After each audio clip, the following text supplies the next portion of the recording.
Do you know what time it is? It's clobbering time!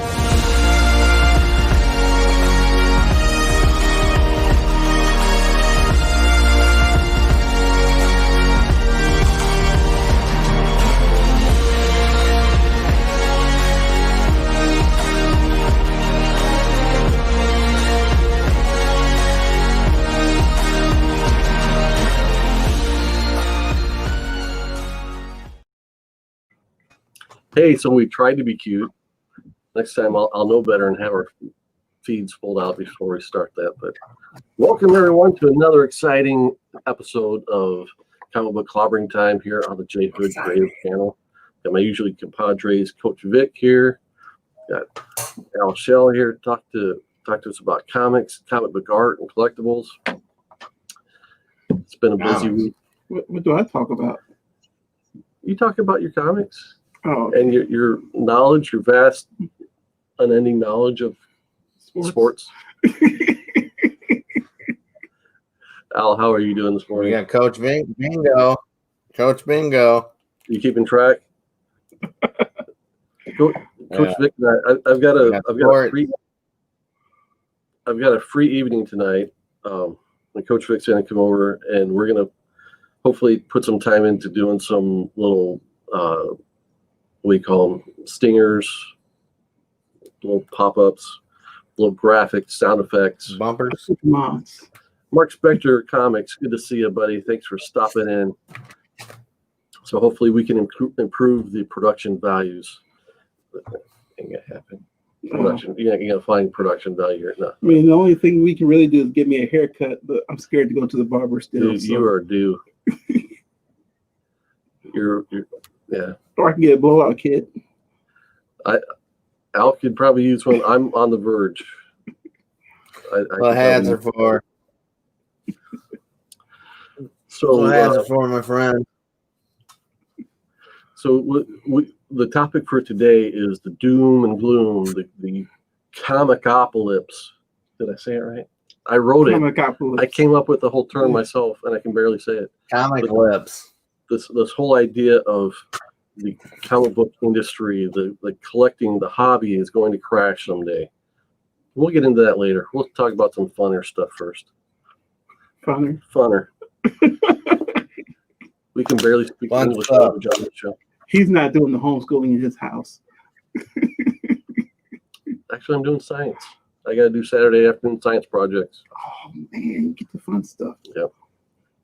So, Al, did you pick up anything cool or new this week? It could be either one. If not, I didn't mean to put you on the spot. I don't have much either. Yeah, no, I haven't. I see with my new car, I have to spend all my money on it. Mm-hmm. So, and I'm going to today. So it's great that we did this before. I don't know what I got my eye on though. I heard, I love the HeMan guys. Love the new HeMan guys. Oh yeah. They call this Macaulay HeMan. He looks like that. But they got new guys coming out. They got the $20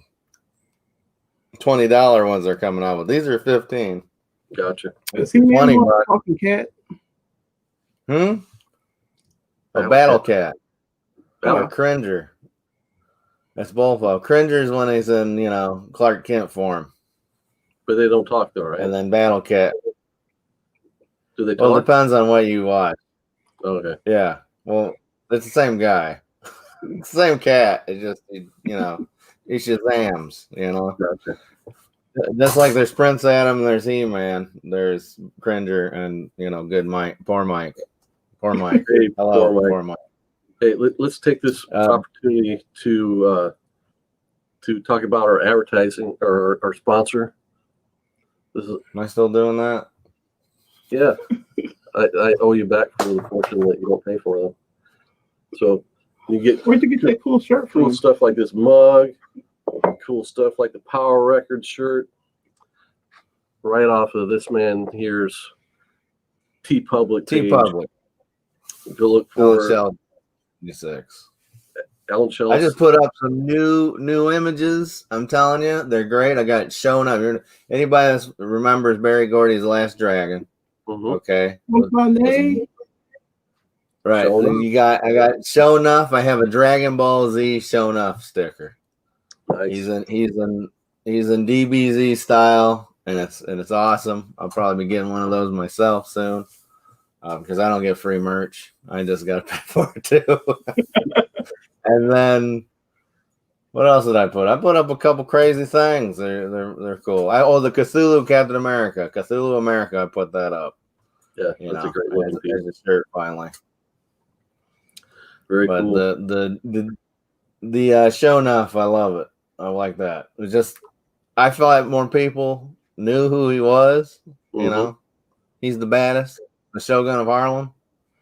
But people are like, I don't know. I don't remember watching that movie. Well, like, okay, it's Busta Rhymes then. Red. Do his hands glow red?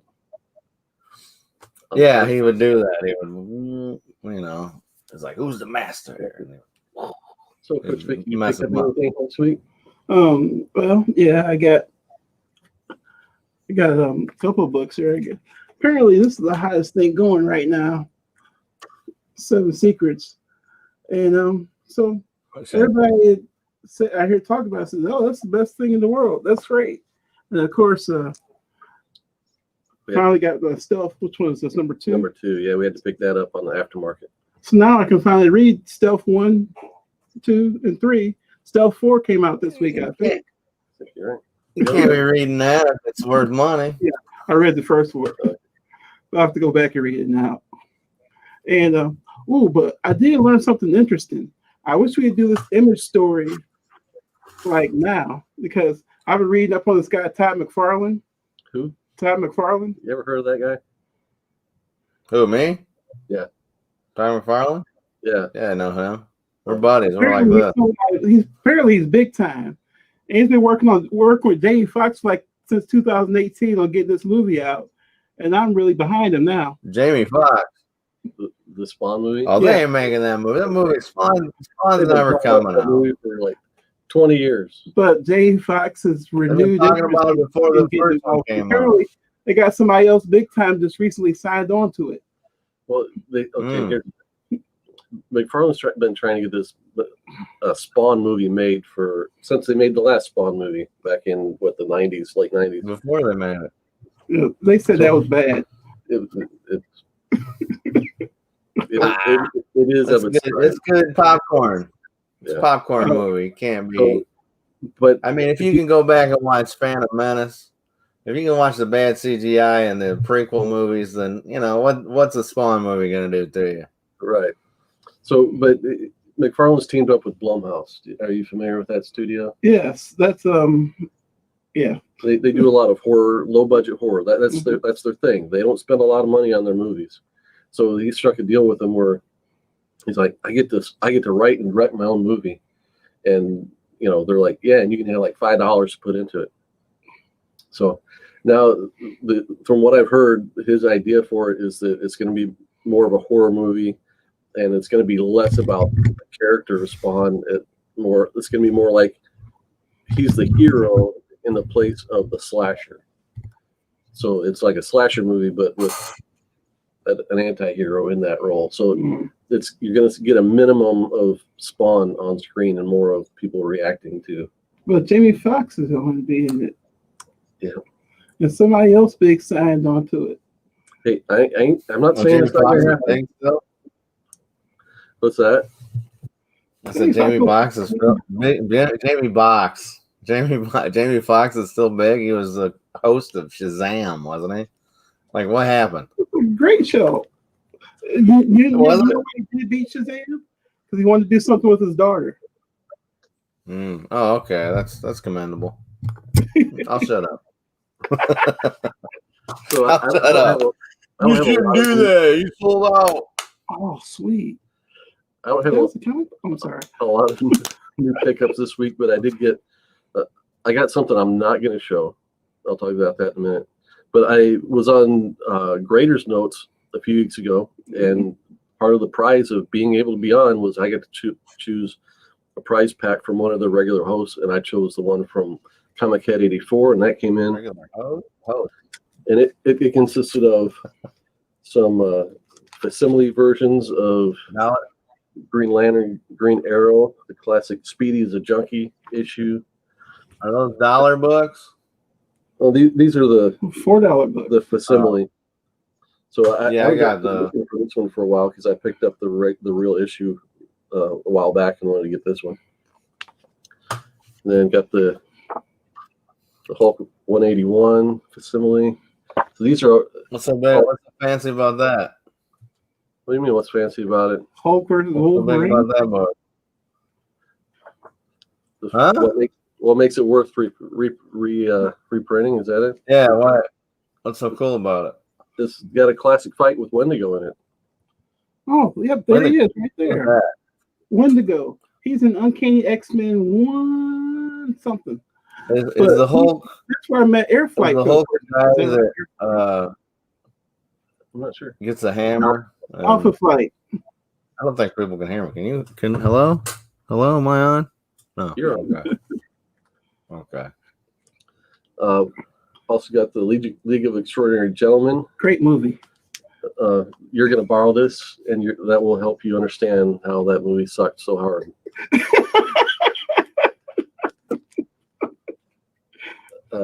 Savage Sword of Conan. I love these old black and white Savage Sword of Conan magazines.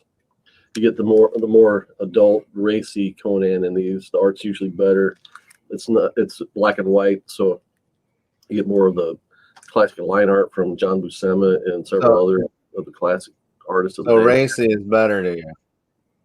Yeah, Racy is better to you. when it comes to Conan. Yeah.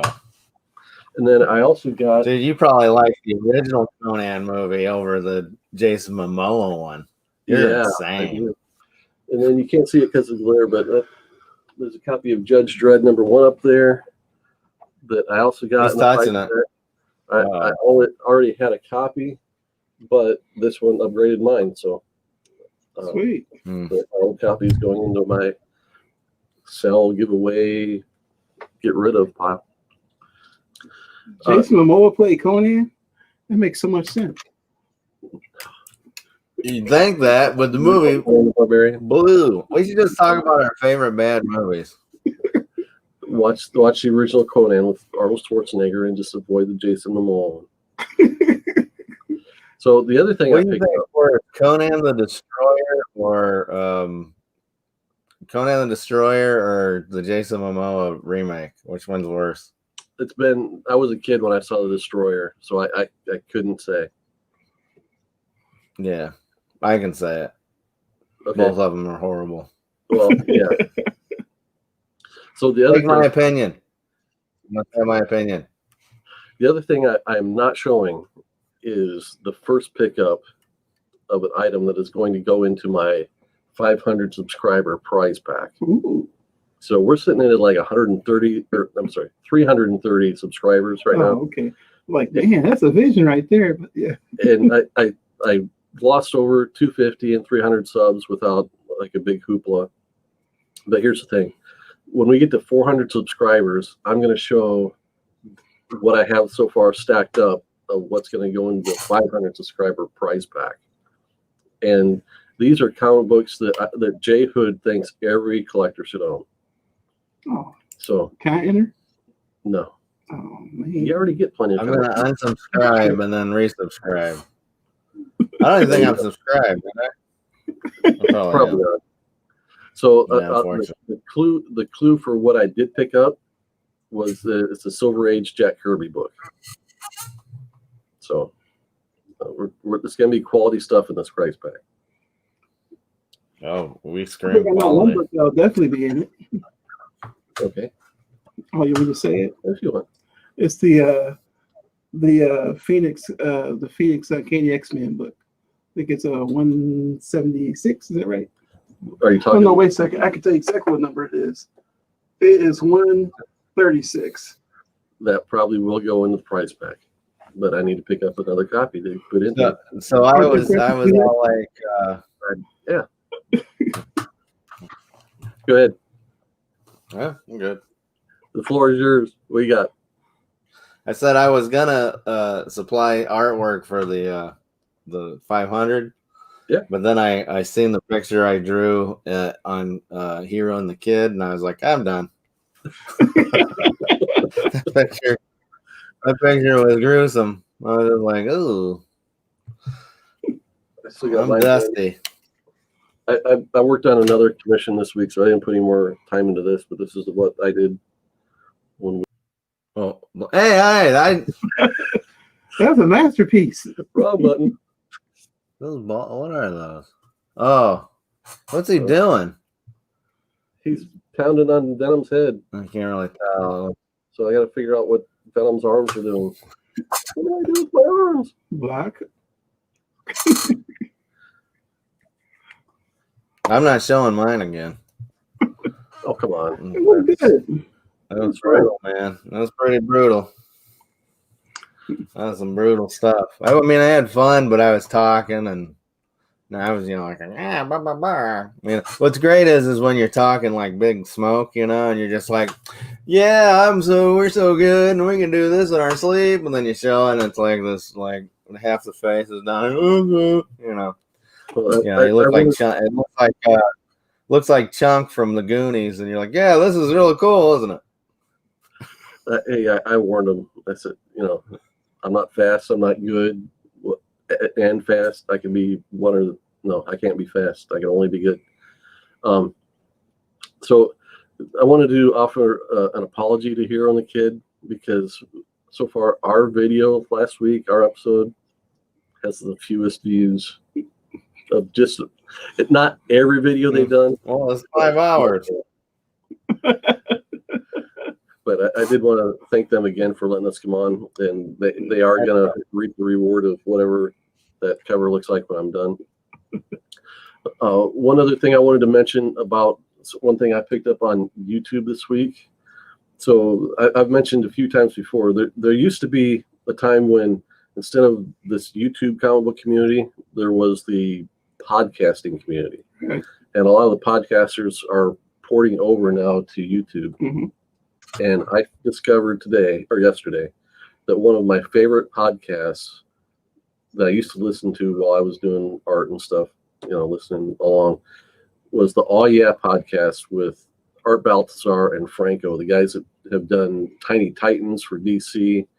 They both have their own like independent stuff. Trying to name it. Was that All Yeah or Oh Yeah? All Yeah, AW. Oh yeah, man. Oh yeah. Oh, okay. So these guys are, yeah, man.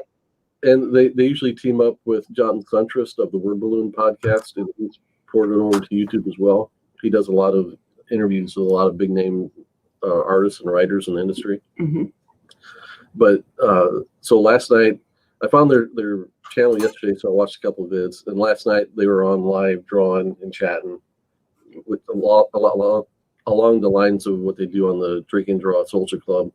But it's kind of the conversation's more derailed, and it's a lot more humorous, and them just telling stories about what's happening in their lives and stuff.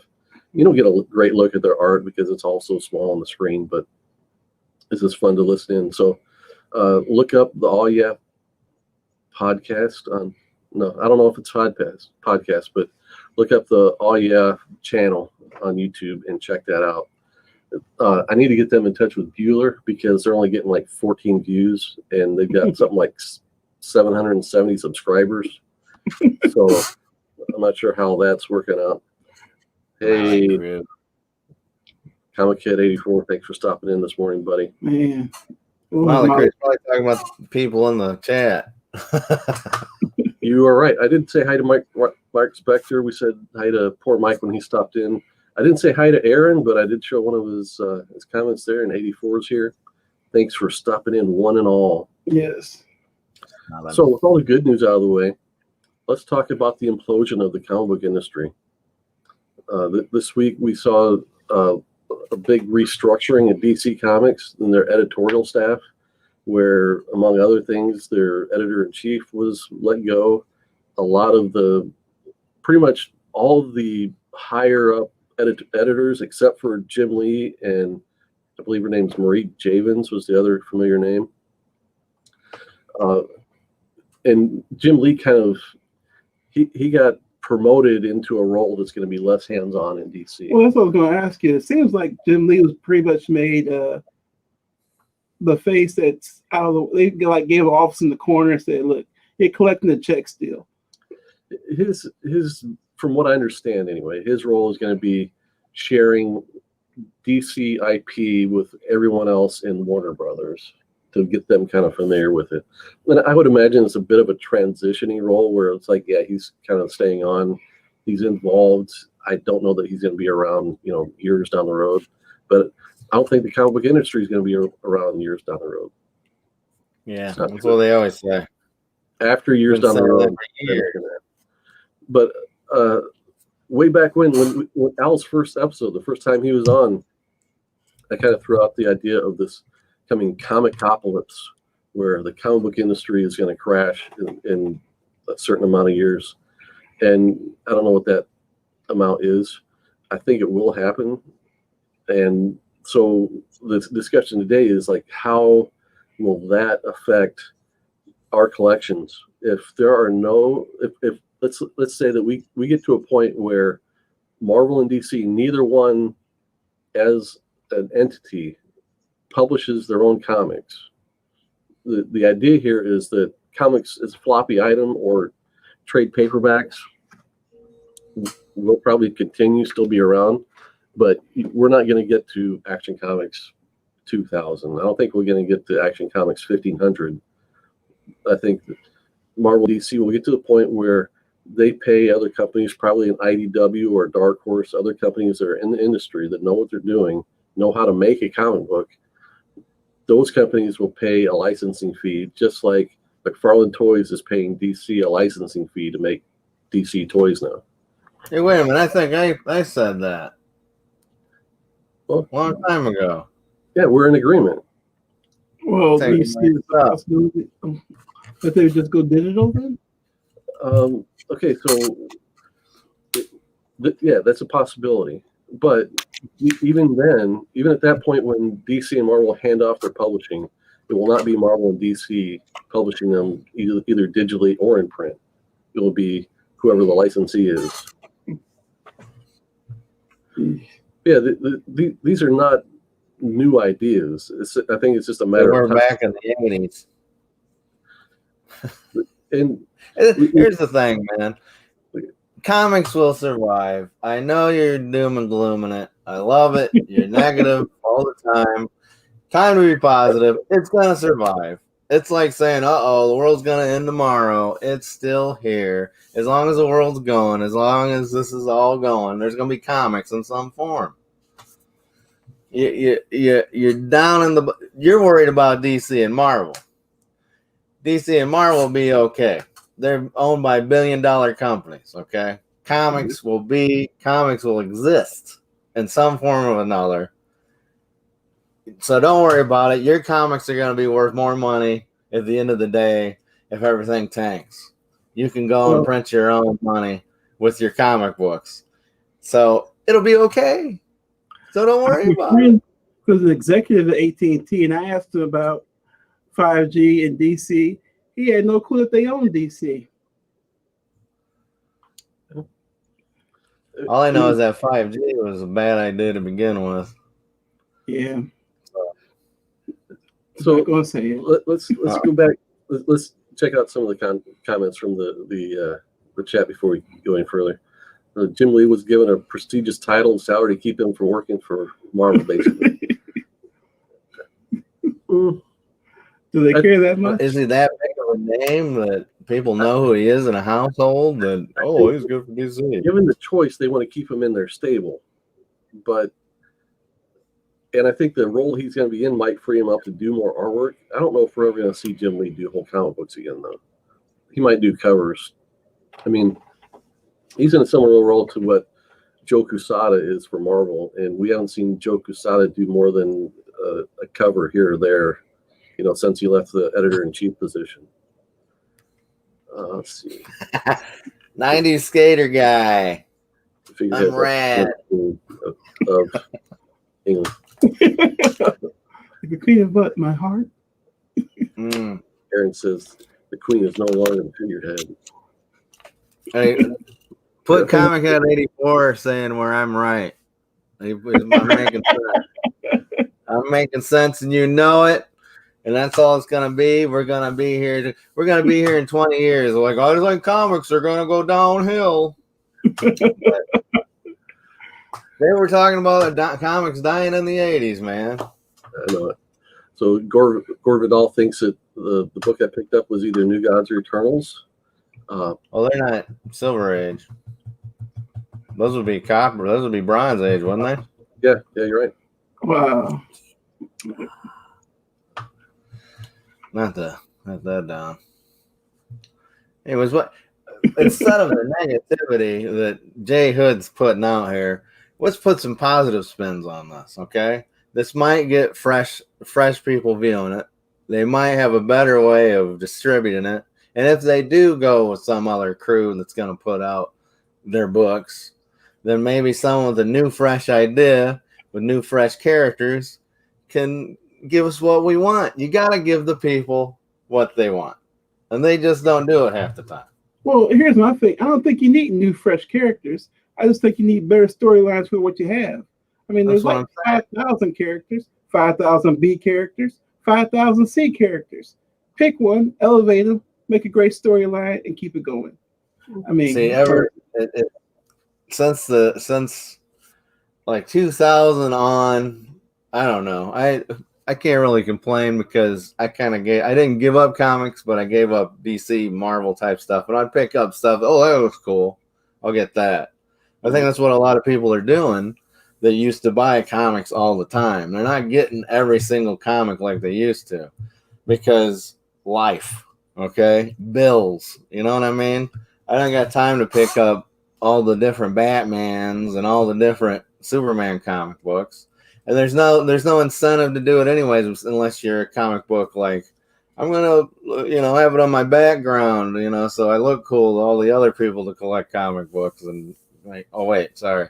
No, but okay, so there are 2 points to address here. Let's address your point first.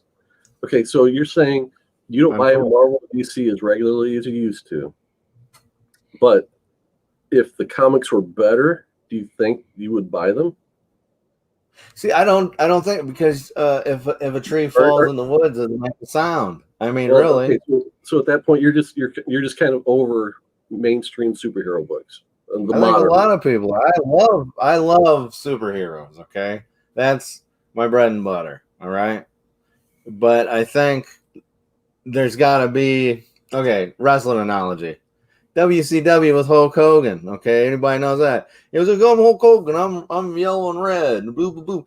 It was flatter than a pancake that got ran over by a steamroller. Okay, are you kidding? It sucked. Nitro was Hogan great. when he came to. Listen, let me finish this, and then we can jump on. then he did NWO. Then NWO came in. It blew it up. Ratings out the roof. Okay, Woo! right.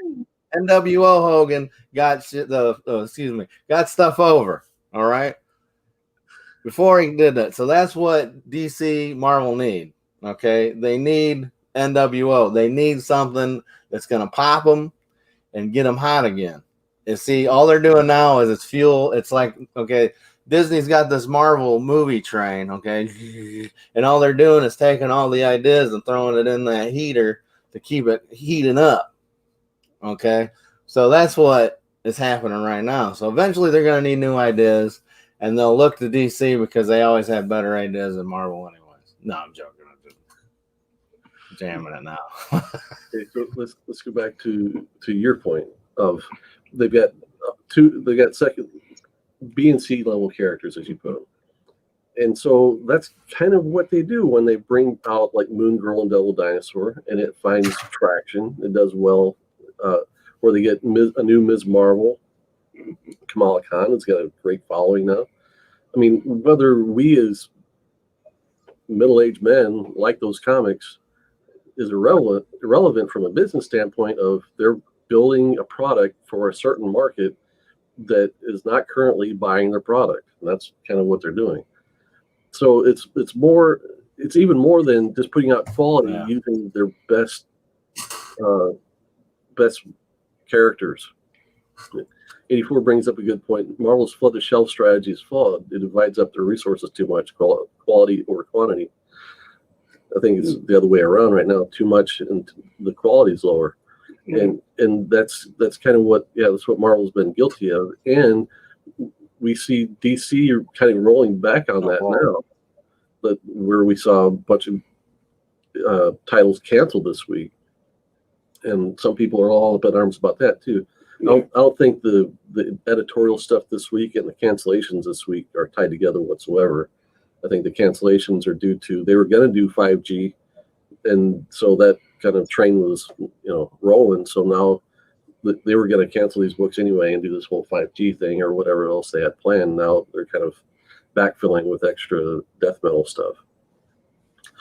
So I had. Back when I first brought up this whole idea, I had a few points of what I think were kind of what I saw as signals or signs of what's going to happen. And when I wrote this list, COVID wasn't a thing, so that definitely impacted the market. Hey, good morning, Discovery Bay. Oops, there it is. Disco. Good to see you. So I'm just going to pop up a few of my notes here and just go over what I had said earlier with the. Okay, so it's so detailed. Okay, well, check it out. Gore Vidal is saying that at $3.99, $4.99 a book, with most stories best being okay, isn't worth it. My thing to that is people buy cigarettes and they just smoke them and it's done.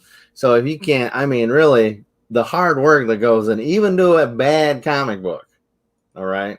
The hard work goes in that, $3.99, $4.99, $10.99. Seriously, you keep that book. That book is yours forever. Compared to I went and ate at McDonald's today and paid $20 for the whole, you know what I'm saying? So I think people complain. Just pick what you're doing, I got junk that I don't want anymore that I probably paid more than I should have. So I don't think the work that goes into a comic book, you got to pay the writer, the artist, the inker, the letterer, sometimes the people reading the book because it's so bad. But there's a gem, there's a diamond. Okay, there's a diamond in that coal somewhere. So think about all the books that in the past were probably thought of as this is kind of stinky, but there was something in that comic book that created another creator. That the idea got into some kid's head. I don't even know if kids read comic books anymore because there's a lot of manga now, and we can sit here and go, well, this should do this and this and this, but we're just comic book clobbering time, and we repel viewers by going on other shows. We're unbulletproof. Anyways, what's worse yet is that McDonald's just tasted just as bad as the paper comic book was printed on. There you go. I eat my comic books too because I don't got nothing better. I got nowhere to put them. We're not going to get into that debate on how tasty McDonald's is. Okay. Let's get off the McDonald's train. All right. So when I introduced this Comicopolypse concept, I brought out 4 points that I thought we need to keep an eye on. Okay. Point 1, Marvel's Phase 4 will not be enough to sustain interest until X-Men and Fantastic Four make it into Phase 5. And sub-bullets below that, Black Widow will be Marvel Studios' lowest grossing movie. You're a genius. I'm telling you, this just came to me. I know nothing. I have no backdoor information on, hey, there's going to be COVID and we're not even going to see the movie. Subpoint 2 B is the Eternals will fail. Well, again, we're not even there yet. And Doctor Strange 2 will tell the tale. If it succeeds, it will stay in Marvel Studios through Phase 4. And just the idea that Kevin Feige is the key to their success. He's just one man, they've already given them a sliver of the Star Wars pie. They want them to develop a Star Wars movie. Who want to fix Star Wars, basically. Well, I think they're Well, like, you're talking movies, though. You're talking movies. We're trying to talk comics right now, buddy. I know, but the And movies help sustain. They're not connected. They are connected. Not really. I can bet you as many people as go see a movie, they're not going to go to a comic book shop and buy a comic book. Oh, of course not. That's true. Well, I would say I probably wouldn't be as interested in comic books as I was, or as I am, if it weren't for the movies. Yeah. I think the comic books are marketing material for the movies. And what Comic Book Hit 84 said is something I've said a long time ago. He's talking about there is no commercials in these films for comic books. There should be trailers. I always say that there should be trailers on the internet. When you're going to watch a trailer for like Black Widow, do some trailers on YouTube before that. You know, there are trailers for comic books though. But I agree with you. I think they should have trailers for comic books before the movies. You know, I think that's just before the TV shows, whatever. But it should be like the G.I. Joe, the old G.I. Joe cartoon trailers. I think. And another thing, real quick, as Discovery Bay pointed out, that Gore was pointing out that we still spend money on comics, just not new ones. And I wasn't attacking Gore. I'm sorry. I was just like, well, I think we shouldn't yell about the price of comic books, new ones, because, you know, the garbage we put in our bodies anyways. But point number two, the next nail in the coffin will be $6 comic books. Well, we already got $6 comic books. As the normal, though, because we're used to $4. They're squeezing in $5 titles. I mean, I think $5 is almost as common as $4 these days. But at what point does it become we realize we're over that $5 hurdle?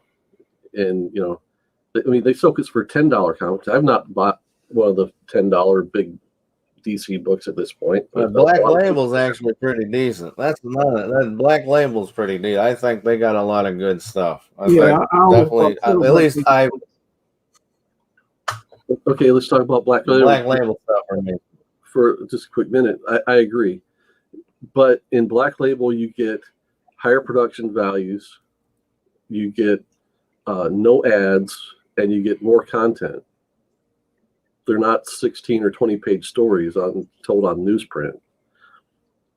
And tie that into the DC editor reshuffling thing.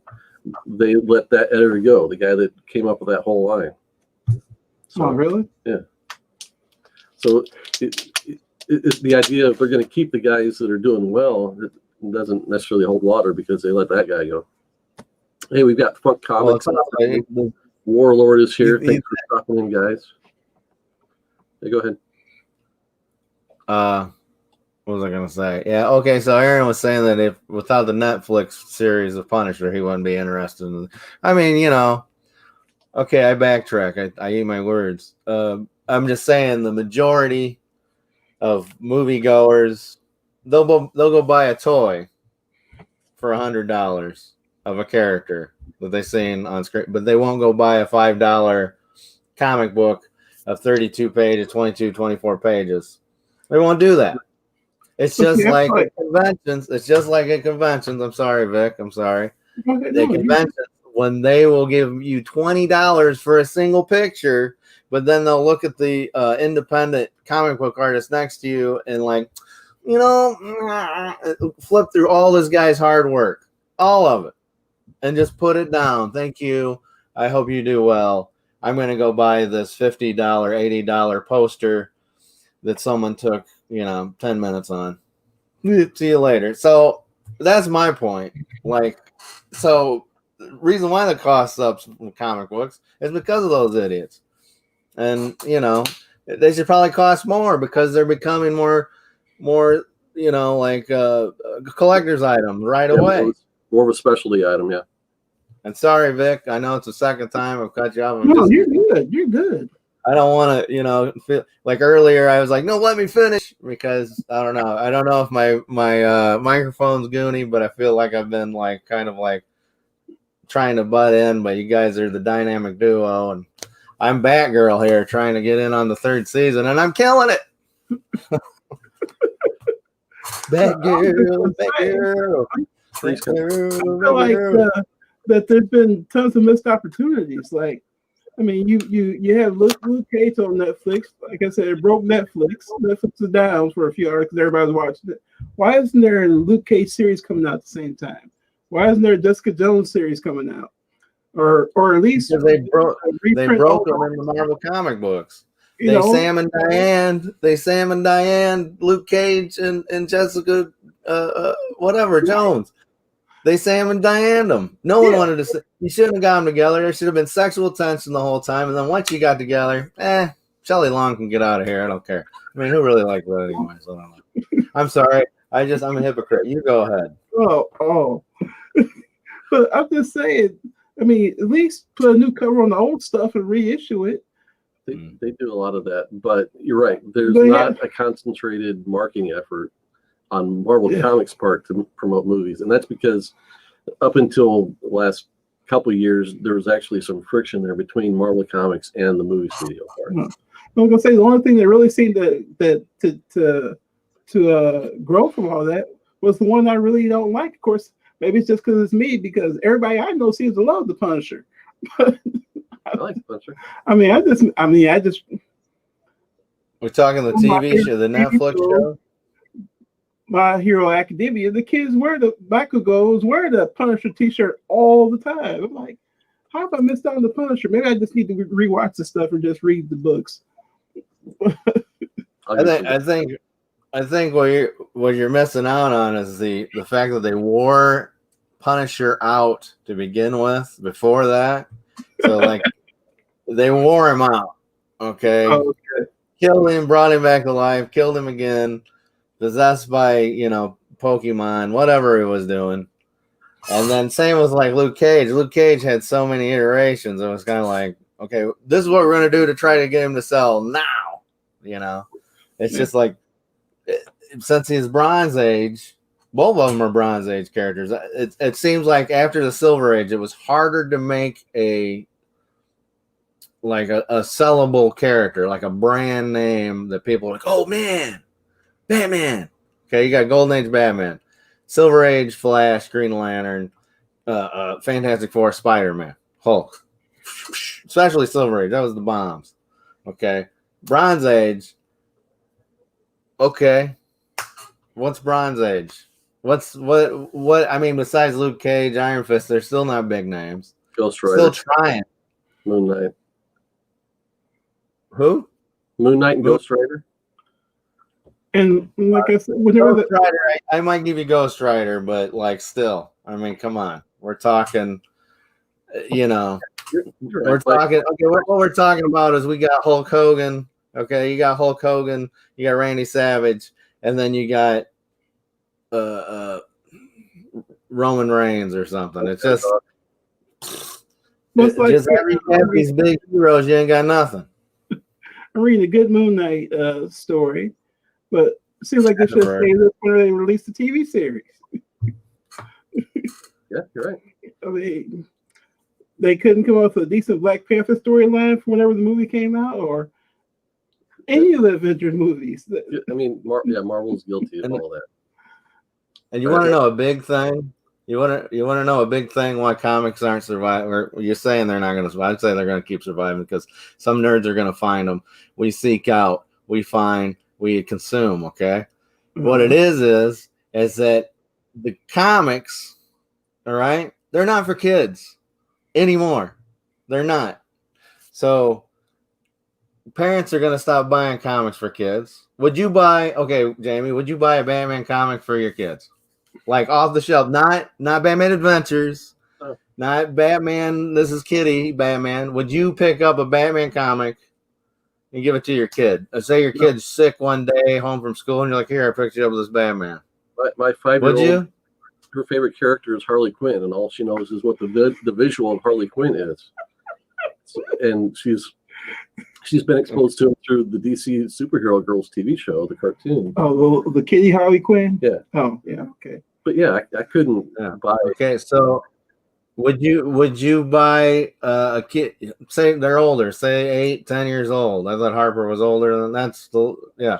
So, would you buy X-Men? No, would you buy X-Men for your kids? I can barely stomach X-Men right now. Exactly. So this is what we're talking about. This is the problem. Oh, You yeah, got to we can get get gateway Wolverine. comic book drugs to kids. So you got to give them like kiddie stuff, so then they can read the. It's like you can't do it. My dad used to bring me comic books when I was sick, when I was in elementary school, and that's how that's how it grows. Mm-hmm. You get your kids hooked on comics. You can't get them hooked on comics if people are getting murdered and goobied in them. Yeah. I'm not saying let's dumb down comics for everybody, but like there's got to be a point where Batman isn't depressed out all the time and he's cutting himself with playing cards just to feel something. Not that happened to me, but in my book I wrote that. Based on the two women that they put in charge, they put two women in charge. That I mentioned the one name earlier and I can't remember it. And the other name I didn't know. They're kind of right now. They're at the top of the food chain at DC, and the one I can't remember. Her background is in young adult literature books, and she's the one that's been in charge of all of the young reader books that have been coming out. With most of them have been aimed at girls. If you look at the line they put out.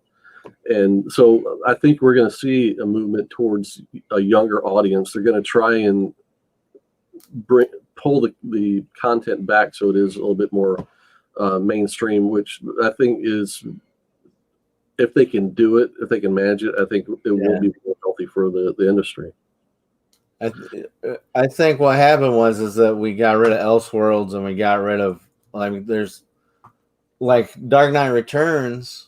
You look at that, look at Killing Joke. That wasn't mainstream.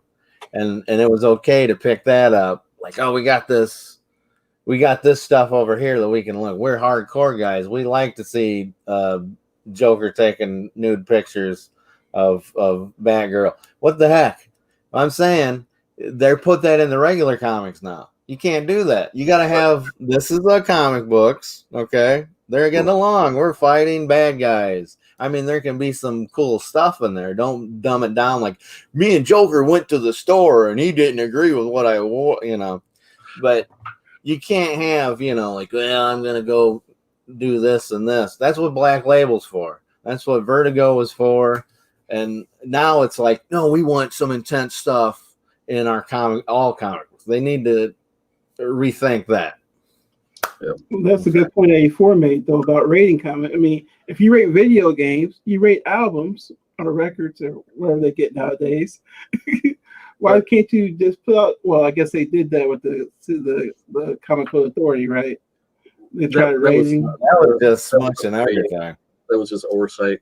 They did a rating system starting back in the 90s, and it lasted until about 10 years ago.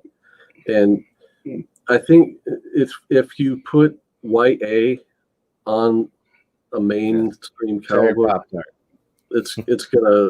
you're gonna turn away adult readers if you put YA as a rating. Oh, okay. But I think 84 is right. We talked about Black Label. I think you have a level of product that is Black Label quality. It can be higher dollar and more gritty, racy stuff in it. So it's aimed at a more adult collector, and also have the mainstream floppies really appeal to a wider range. I like floppies, all types of floppies, but that's what I was saying a while ago. What's funny is that the disposition novels were 20 years ago. Book readership has been dropping for decades, replaced by visual entertainment. Comics were immune, but not until now. From that, yeah, that's what I'm saying. Well, they've been, and then they're not in comic books. They're not in stores. They're not in stores either, and that's the thing. I always think they should put out a book like an anime or a manga book style, not manga style, but like, you know, like a thick phone book thing. Mm-hmm. Beat ups, you know, you can call them beat ups because they're gonna get beat up. Put them in stores. Let them get, oh, look at this. Oh, and then, like, you know, start with the Batman. They were doing that, right? They did that at Walmart, but they're old comics. I think they should do some of their own stuff, but then, you know, all the local comic book shop guys would get mad. We don't. That's what's going to happen. At some point, there's going to be more of a transition of trying to shift, and that's part of what DC is doing, is they're trying to shift out of distributors and LCSs to go more mainstream at Walmart and places like that. I would try to get Walgreens and CVS. I would go for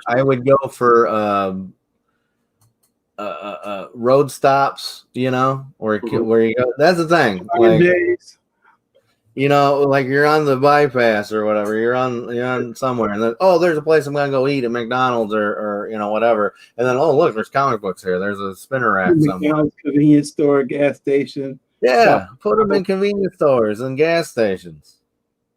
And then do the old thing. I was like, well, if you don't do them, just burn them, you know. So let's shift the conversation less off of what they should. Would this happen? What would it look like? Well, I guess let's shift it to what would it look like if this did happen. If let's just say that Marvel and DC no longer sold comics themselves through the LCS system. Okay, so maybe they're out digitally, maybe other publishers are doing them, but let me put it this way, if there were no new comics, would the collecting part of the hobby, the aftermarket, us guys collecting the old stuff, would the hobby survive over the long term? Because I look at a lot of, you know, what's stirring interest now is, you know, as far as I think that the new stuff stirs the interest on the old stuff. I don't think it's unrelated, because it's very rare that you get someone that only buys the old stuff and doesn't touch the new stuff. Even the ones that concentrate mostly on the old stuff, like I do, and some of the other people have mentioned in the chat, they still pick up a handful of new things. So if all the new stuff goes away, what happens to the value of the older comics? Let me tell you something. Let me tell you. Let me talk to you. Yeah. Listen. If comics went bye-bye, all things would spike. Even the horrible ones would spike. Because, okay, so here's the thing. Movies. There's so many bad movies. I love so many bad movies. I love them. There's a thing called Bronx Warriors. It's an Italian ripoff of Mad Max and the Warriors. I just found this. This thing is garbage, but I love it. So I'm thinking all these bad comic books, people are going, well, there's going to be a whole bunch of people out there that are going to go, hey, dude, did you see Best of the Worst? You know, they're going to find these comics and they're going to ingest them, and it's going to give them a new life. And then comics will come back and be printed again. And because it's a retro thing, just like what? Records, vinyls, they're back. Sorry. Maybe that's not going to come back. VHS might come back, but that's not coming back. Always these out. My buddy, he collects Laserdiscs.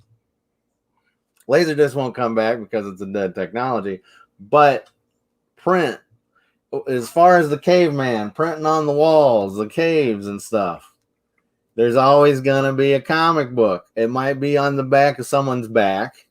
It might be somewhere, but there's going to be comics. And I love it. And, you know, it's human nature. We got to express ourselves somehow, because if we don't, we're going to be sitting in our basement talking to other people on the computer with comic books that we bought behind us on a wall. It's you, Jamie. No. So Gore thinks that you give a kid a print comic, he might not know what to do with it. He won't know up or down. But that's what you got to teach them. The one thing I will say, though, is we like stories. We're storytellers. Yeah. As long as there's a story to be told, there's people that are going to listen to it. look for it, enjoy it. So as long as we're telling stories, there's always a market for that. Whether it's books, I mean, I guarantee you in 3 to 5 years, there's gonna be another Harry Potter, another Twilight, get everybody reading books again. And then it's like, oh, great, people are reading again. And it's just wait for the next great story. Exactly. Okay, so I'm telling you real quick. I didn't like Willie Nelson when I was a kid. I didn't. I was like, Willie Nelson. My mom had the 8-tracks. She was playing them on down the road, you know. I hated it. I was like, you get big. I was a little turd, okay? But now I love him. I used to hate mustard, but now I love it. So what's going to happen is the stuff you hate, and then it's going to, like, just because, okay, so you're listening, you're watching Batman, you're listening, you're reading Batman, your kid's going to be like, I don't care. But then later it's like, you know what, Dad, look at this. Dad liked this. I'm going to give it a look. Boom, boom, boom. Oh, she likes it all of a sudden, okay? And then maybe her kid sees, oh, Mom, what do you got? It's going to keep going. It's going to keep going. If everything else, if good things keep going, if bad things keep going, then comic books can keep going. You know what I'm saying? We can perpetuate all that. Comics will be alive because someone out there will be writing, will be playing with boogers on snot, on rags or something. It doesn't matter. It's gonna live. Okay, Be positive, man. let me ask you this. Okay, let's say you have you have a Spotify account. I do. Okay, so you can go on Spotify and pull up Willie Nelson's first album, right? And you can listen and enjoy the music. And that's what it's there for, to consume the. I like some of the new stuff too. Okay, but if I said I've got this first pressing of Willie Nelson's first album, and it's in awesome shape, would you buy it for $2,000?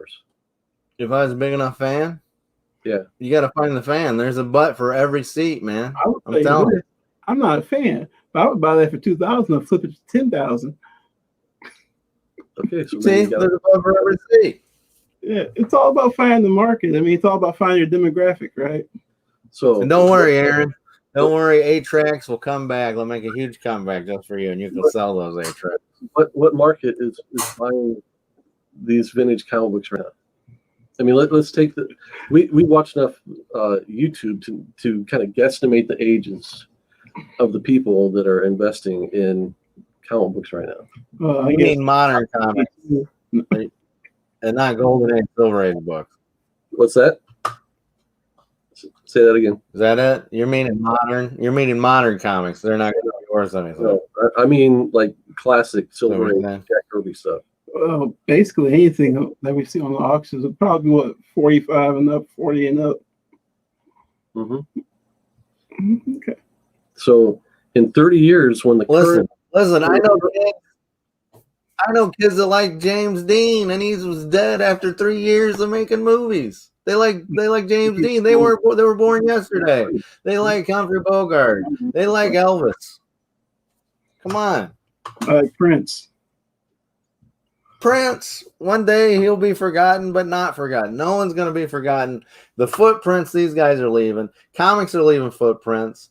And if you want to be remembered, you got to leave a footprint too. And I'm just crazy. Prince will not be forgotten, but go ahead. Yeah. That's all. This whole conversation is just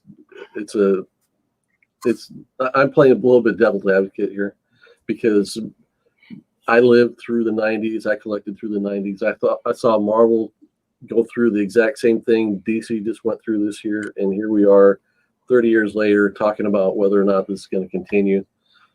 Guys like Neil Adams got into the business in the 50s or in the 60s, and he said everybody he talked to, that when he said I want to get into comics, told him the industry is going to die, and here we are, 50 years, 70 years later, and it's still growing. So, do I think it's an endangered species? Personally, I think it is an endangered species, but I can't tell the future, and it's gonna outlast me, and that's all I care about. Of course, you know what the most depressing thing you said there was, don't you? What's that? The 90s were 30 years ago. We're old men. Golly. Yeah. So Gore's talking about novels. I mean, like paperbacks. You know what I mean?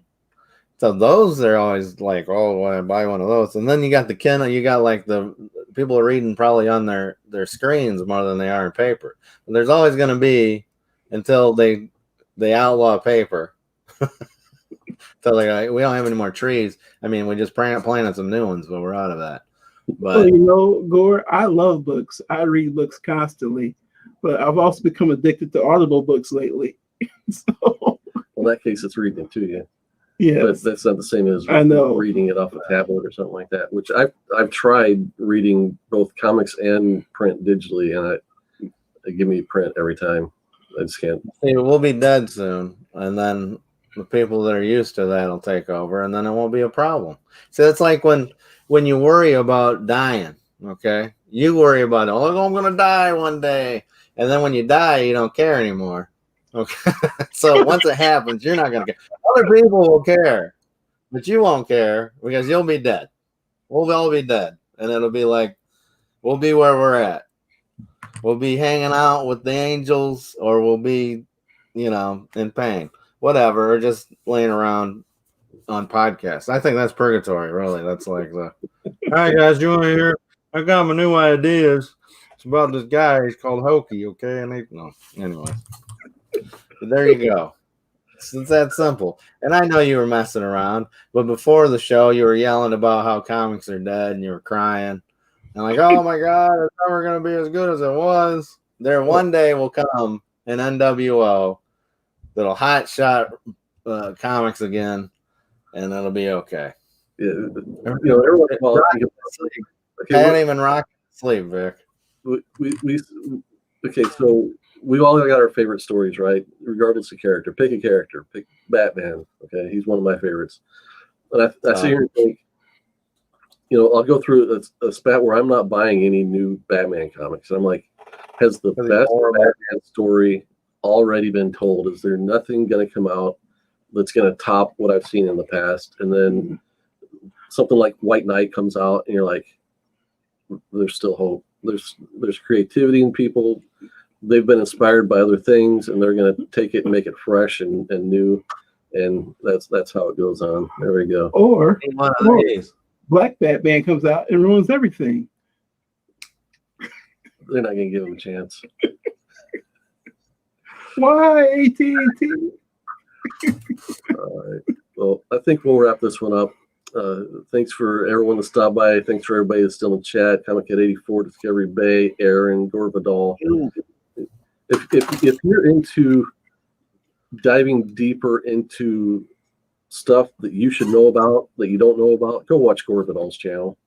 He talks about European comic. He talks about older independents, but he's talking about the great quality stuff. So if you haven't checked him out, go check out Gore Vidal's content. And yes, I know kids that love Humphrey Bogart. All right. You got anything left to say, Al, before we sign off? Yeah, I just if anybody out there everybody else that has like higher rated channels than us, probably everybody. We promise we won't tank your show if you talk about us even a little bit and tell them to come. I know we killed heroes and the kids. Now they're homeless on the street, but it's okay to talk about it. I promise. No, wait I think I'm retired. I think this might be my last show. I think I'm what's keeping us back. I can't believe it. We're not higher rated. It's we're lower viewed. There's a difference. Oh yeah, lower reviews. I think Jamie, once again, I've unseated your plans. I brought chaos. I brought chaos to Clobberin Time.